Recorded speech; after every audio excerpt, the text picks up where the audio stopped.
ನಮಸ್ತೆ ಎಲ್ಲರಿಗೂ ನಮ್ಮ ಚಾನಲ್ಗೆ ಸ್ವಾಗತ. ನಿಮಗೆಲ್ಲರಿಗೂ ಇವತ್ತು ನಾನು ಸೂಪರಾದ ಟೇಸ್ಟಿಯಾದ ದಮ್ ಬಿರಿಯಾನಿ ಮಾಡೋದು ಹಿಂಗಂತ ತೋರಿಸ್ಕೊಡ್ತೀನಿ.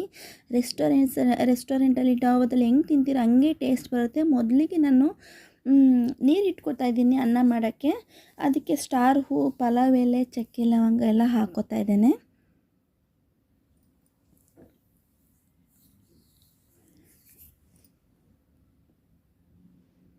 ಇದಕ್ಕೆ ಏಲಕ್ಕಿ ಬೇಕಾದರೆ ಹಾಕೋಬೋದು. ನಾನು ಅಕ್ಕಿನ ತೊಳೆದಿಟ್ಕೊಂಡಿದ್ದೆ, ಅದನ್ನು ಹಾಕ್ತಾಯಿದ್ದೀನಿ. ಇದನ್ನು 60% ಬೇಯಬೇಕು. ಅನ್ನ ಹಾಫ್ ಬಾಯ್ಲ್ ಮಾಡ್ಕೊಳ್ಳಿ ಅನ್ನನ, ಆಮೇಲೆ ನೀರು ಬಸ್ಕೊಬಿಡಿ.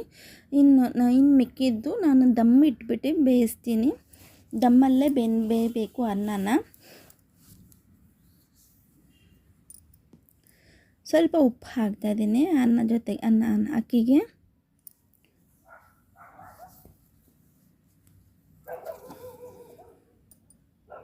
ಇದೊಂದು ಕಡೆ ಮಾಡೋಣ. ನೆಕ್ಸ್ಟು ಒಂದು ಪಾತ್ರದಲ್ಲಿ ಎಣ್ಣೆ ಹಾಕೋತಾ ಇದ್ದೀನಿ.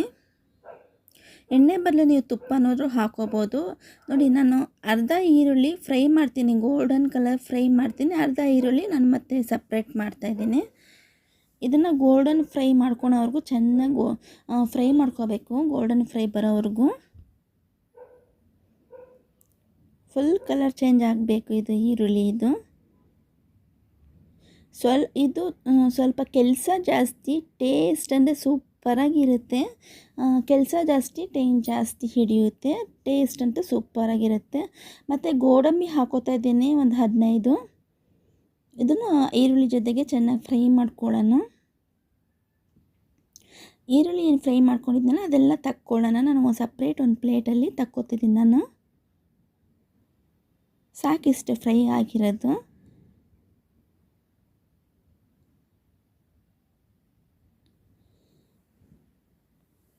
ಸಪ್ರೇಟ್ ಒಂದು ಪ್ಲೇಟಲ್ಲಿ ನಾನು ತಕ್ಕೋತಿದ್ದೀನಿ. 10-15 ನಿಮಿಷ ಬೇಕು ಇದು ಮಾಡೋಕ್ಕೆ. ಟೇಸ್ಟ್ ಅಂದರೆ ಸೂಪರಾಗಿರುತ್ತೆ. ಡಾಬಾ ರೆಸ್ಟೋರೆಂಟಲ್ಲಿ ಹೆಂಗೆ ತಿಂತೀರೋ ಅದೇ ಸೇಮ್ ಟೇಸ್ಟ್ ಬರುತ್ತೆ. ನೋಡಿ, ಈರುಳ್ಳಿ ಅರ್ಧ ಎತ್ತಿಕೊಂಡಿದ್ನಲ್ಲ ಅದನ್ನು ಹಾಕ್ತಾಯಿದ್ದೀನಿ. ಇದೇನು ಗೋಲ್ಡನ್ ಕಲರ್ ಫ್ರೈ ಮಾಡೋದು ಬೇಡ, ಒಗ್ಗರಣೆಗೆ ಹಾಕೋತಾ ಇರೋದು ನಾನು. ಇದಕ್ಕೆ ನಾನು ಯಾವುದೇ ಮಸಾಲೆ ರುಬ್ತಾ ಇಲ್ಲ, ಹಾಗೆ ಮಾಡ್ತಾಯಿದ್ದೀನಿ.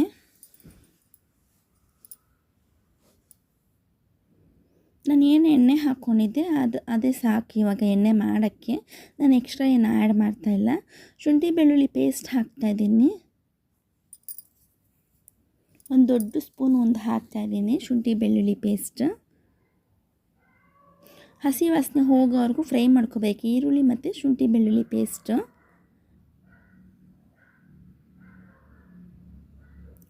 ನಾನು ಕ್ಯಾರೆಟ್, ಬೀನ್ಸು ಮತ್ತು ಹಸಿ ಬಟಾಣಿ ತೊಗೊಂಡಿದ್ದೀನಿ, ಅದನ್ನು ಹಾಕ್ತಾಯಿದ್ದೀನಿ. ನೀವು ಹೂಕೋಸು, ನೂಕೋಲು, ಏನೇ ವೆಜಿಟೇಬಲ್ಸ್ ಇದ್ರೂ ಹಾಕ್ಕೋಬೋದು. ನಾನು ಇದು 3 ಹಾಕಿ ಮಾಡ್ತಾಯಿದ್ದೀನಿ. ಮತ್ತು ಪನ್ನೀರ್ ಹಾಕ್ತೀನಿ.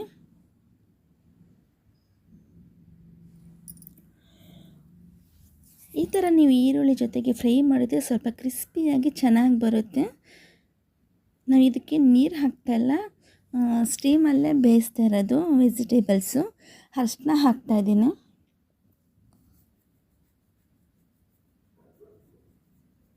ಧನಿಯಾ ಪುಡಿ 1 ಸ್ಪೂನ್ ಹಾಕ್ತಾಯಿದ್ದೀನಿ. ಚಿಲ್ಲಿ ಪೌಡ್ರು ಖಾರ ಎಷ್ಟು ಬೇಕೋ ಅಷ್ಟು ನೋಡ್ಕೊಂಡು ಹಾಕ್ಕೊಳ್ಳಿ. ನಾನು ಹಸಿಮೆಣಸಿನ್ಕಾಯಿ ಹಾಕಿಲ್ಲ. ಹಸಿಮೆಣಸಿನ್ಕಾಯಿ ಕೆಲವರು ಹಾಕ್ತಾರೆ, ನಾನು ಹಾಕಿಲ್ಲ. ಬಿರಿಯಾನಿ ಪೌಡ್ರು ತೊಗೊಂಡಿದ್ದೀನಿ, 1 ಪಾಕೆಟು, 10 ರುಪೀಸ್ದು. ನೀವು ಯಾವುದೇ ಆದರೂ ಬಿರಿಯಾನಿ ಪೌಡ್ರು ಹಾಕೊಂಡು ಯೂಸ್ ಮಾಡ್ಕೋಬೋದು. ಇದೆಲ್ಲ ಚೆನ್ನಾಗಿ ಹಾಕಿ ಮಿಕ್ಸ್ ಮಾಡ್ಕೋಬೇಕು ಇದನ್ನು. ನೋಡಿ, ಯಾವುದೇ ಕಲರ್ ಆಗಲಿ ಆ್ಯಡ್ ಮಾಡ್ತಾಯಿಲ್ಲ, ಟೇಸ್ಟಿಂಗ್ ಪೌಡ್ರು ಆ್ಯಡ್ ಮಾಡ್ತಾಯಿಲ್ಲ, ಏನು ನ್ಯಾಚುರಲ್ಲಾಗಿ ನಾನು ಮಾಡ್ತಾಯಿದ್ದೀನಿ. ಟೇಸ್ಟಿಯಾಗಿ ಬರುತ್ತೆ. ಈ ಥರನೇ ಡಾಬಾದಲ್ಲಿ ರೆಸ್ಟೋರೆಂಟಲ್ಲಿ ಹೆಂಗೆ ತಿಂತೀರ ಟೇಸ್ಟ್ ಹಂಗೆ ಇರುತ್ತೆ. ಅಷ್ಟು ದುಡ್ಡು ಕೊಟ್ಟು ನೀವು ತಿನ್ನೋ ಬದಲು ಮನೆಯವರೆಲ್ಲನೂ ಇಷ್ಟಪಟ್ಟು ತಿಂತಾರೆ ರುಚಿಯಾಗಿ. ನೋಡಿ, ಪನ್ನೀರ್ ಕ್ಯೂಬ್ನ ನಾನು ಕಟ್ ಮಾಡ್ಕೊಂಡಿದ್ದೆ. ಸ್ವಲ್ಪ ದಪ್ಪನೇ ಕಟ್ ಮಾಡ್ಕೊಂಡಿದ್ದೀನಿ. ನೀವು ಸಣ್ಣ ಬೇಕಂದ್ರೂ ಕಟ್ ಮಾಡ್ಕೊಂಡು ಹಾಕೋಬೋದು.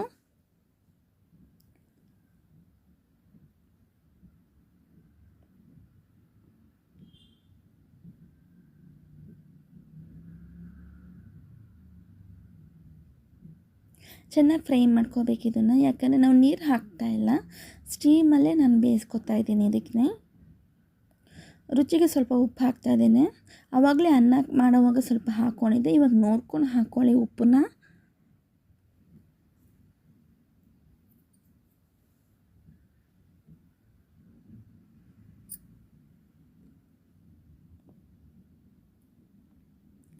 ದಪ್ಪ ತಳದ್ದು ಪಾತ್ರದಲ್ಲಿ ಮಾಡಿ ಆದಷ್ಟು, ಯಾಕಂದರೆ ತಳ ಹಿಡಿಯೋದು, ನಾವು ನೀರು ಹಾಕಲ್ವಲ್ಲ ಅದಕ್ಕೆ ತಳ ಹಿಡಿಯೋ ಚಾನ್ಸಸ್ ಇರುತ್ತೆ. ದಪ್ಪ ಇರಲಿ ಪಾತ್ರೆ. ಮೊಸರು ಹಾಕ್ತಾಯಿದ್ದೀನಿ 3 ಸ್ಪೂನು. ಮೊಸರು ಹಾಕೋದೇ ವೆಜಿಟೇಬಲ್ಸ್ ಎಲ್ಲ ಸ್ಮೂತಾಗಿ ಬರುತ್ತೆ, ಜ್ಯೂಸಿಯಾಗಿರುತ್ತೆ.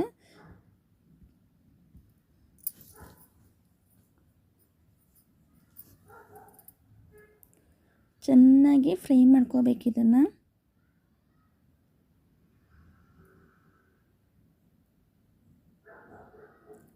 ಒಂದು ಪ್ಲೇಟ್ ಪುದೀನ ಹಾಕ್ತಾಯಿದ್ದೀನಿ, ಒಂದು ಹಿಡಿ ಕೊತ್ತಂಬರಿ ಸೊಪ್ಪು ಹಾಕ್ತಾಯಿದ್ದೀನಿ ಸ್ವಲ್ಪ. ಇದನ್ನು ಚೆನ್ನಾಗಿ ಫ್ರೈ ಮಾಡ್ಕೊಂಡು ಒಂದು ಪ್ಲೇಟ್ ಮುಚ್ಚಿಡೋಣ. ಸ್ಟೀಮಲ್ಲೇ ಬೇಯಿಸ್ಕೋಬೇಕು ಇದನ್ನು ವೆಜಿಟೇಬಲ್ಸು.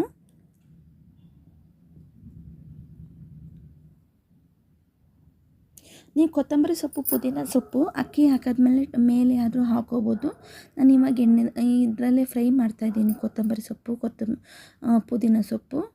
ನೋಡಿ ಸ್ಟೀಮಲ್ಲೆಲ್ಲ ವೆಜಿಟೇಬಲ್ಸ್ ಆಲ್ಮೋಸ್ಟ್ ಬೆಂದಿದೆ 90%. ಸ್ವಲ್ಪ ಅರ್ಧ ಅಂಶ ನಾನು ತಕ್ಕೋತೀನಿ ಇದನ್ನು ಮೇಲೆ ಹಾಕೋಕ್ಕೆ, ಅರ್ಧ ಇನ್ನೂ ಉಳಿದುವಾಗ ಇನ್ನು ಪಾತ್ರದಲ್ಲೇ ಇರುತ್ತೆ. ನೋಡಿ ಸ್ವಲ್ಪನೂ ತಳ ಹಿಡಿದಿಲ್ಲ, ವೆಜಿಟೇಬಲ್ಸ್ ಆಲ್ಮೋಸ್ಟ್ ಬೆಂದಿದೆ. ಇವಾಗ ಘಮ ಘಮ ಅಂತ ವಾಸನೆ ಬರ್ತಾಯಿದೆ. ನೀವು ಒಂದ್ಸಲಿ ಮಾಡ್ಕೊಳ್ಳಿ, ನಿಮಗೆ ಗೊತ್ತಾಗುತ್ತೆ ಟೇಸ್ಟು ಯಾವ ಥರ ಬರುತ್ತೆ ಅಂತ ಹೇಳ್ಬಿಟ್ಟು. ನಾನು ಅಕ್ಕಿನ ಆಫ್ ಬಾಯ್ಲ್ ಮಾಡ್ಕೊಂಡು ಅದು ನೀರಿನೆಲ್ಲ ಬಸ್ಕೊಂಡಿದ್ದೆ, ಅದನ್ನು ನಾನು ಇವಾಗ ಹಾಕೋತೀನಿ. ನಾನಿವಾಗ ಇದು ಪೂರ್ತಿ ಅನ್ನ ಬೇಯಿಸ್ಕೊಂಡಿಲ್ಲ, ಸ್ವಲ್ಪ 60% ನಾನು ಅನ್ನ ಬೇಯಿಸ್ಕೊಂಡಿದ್ದೀನಿ. ನೀರೆಲ್ಲ ಬಸ್ಕೊಂಡು ಫುಲ್ ಡ್ರೈ ಮಾಡ್ಕೊಂಡಿದ್ದೀನಿ. ಇದನ್ನು ದಮ್ಗಿಡಬೇಕು. ಇವಾಗ ಕೆಳಗಡೆ ಏನಿದೆ ಅದೆಲ್ಲ ಒಂದು ಸ್ವಲ್ಪನೂ ಕಾಣಿಸ್ತಿರೋ ಫುಲ್ ಕವರ್ ಮಾಡಿ, ಮೇಲುಗಡೆ ಇದನ್ನು ಸ್ವಲ್ಪ ನಾವು ಎತ್ತಿಕೊಂಡಿರ್ತೀವಲ್ಲ ಅದನ್ನು ನಾನು ಹಾಕಿ ಫುಲ್ ಕವರ್ ಮಾಡ್ತಾಯಿದ್ದೀನಿ.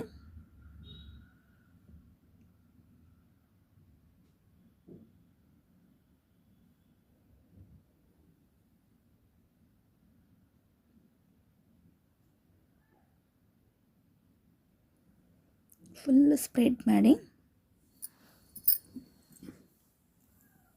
ನಾನೇ ಫ್ರೈ ಮಾಡ್ಕೊಂಡಿದ್ದೆ ಈರುಳ್ಳಿ ಮತ್ತು ಗೋಡಂಬಿನ ಅದನ್ನು ಟಾಪಲ್ಲಿ ಹಾಕ್ತಾಯಿದ್ದೀನಿ. ಈ ಥರ ಹಾಕಿದ್ರೆ ತುಂಬ ರುಚಿ ಬರುತ್ತೆ. ಡಾಬಾ ರೆಸ್ಟೋರೆಂಟಲ್ಲಿ ಹೆಂಗೆ ದಮ್ ಇಡ್ತಾರೆ ಸೇಮ್ ಅದೇ ಟೇಸ್ಟಲ್ಲಿ ಬರುತ್ತೆ ನೀವು ಈ ಥರ ಮಾಡಿದ್ರೆ. ಈರುಳ್ಳಿನ ಕ್ರಿಸ್ಪಿ ಬಾಯಿಗೆ ತಿನ್ನೋವಾಗ ಕ್ರಿಸ್ಪಿ ಸಿಗುತ್ತೆ. ಈರುಳ್ಳಿನ ತುಂಬ ಟೇಸ್ಟಾಗಿ ಬರುತ್ತೆ. ನೋಡಿ 1-2 ಸ್ಪೂನು ತುಪ್ಪ ಹಾಕ್ಬಿಟ್ಟು ಮೇಲೆಗಡೆ ಮುಚ್ಚಿಡ್ತೀನಿ ನಾನು.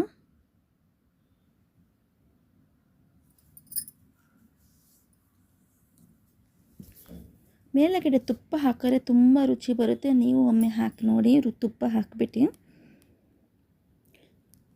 ಇದನ್ನು ಲೋ ಫ್ಲೇಮ್ ಇಡ್ತಾಯಿದ್ದೀನಿ. ಇವಾಗ ನಾನು ದಮ್ಗಿಡ್ತಾಯಿದ್ದೀನಿ, ಮೇಲೆಗಡೆ ಭಾರ ಇಟ್ಬಿಟ್ಟು ದಮ್ಗಿಡ್ತೀನಿ.